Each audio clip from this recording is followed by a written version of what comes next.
ಶಾರದೆ ದಯ ಪಾಲಿಸು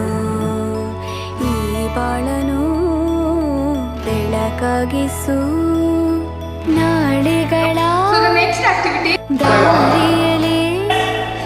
ನಂಬಿಕೆಯ ನೆಲೆಯಾಗಿರಿಸು ಮುನ್ನಡೆಸು ಅನ್ನೋದು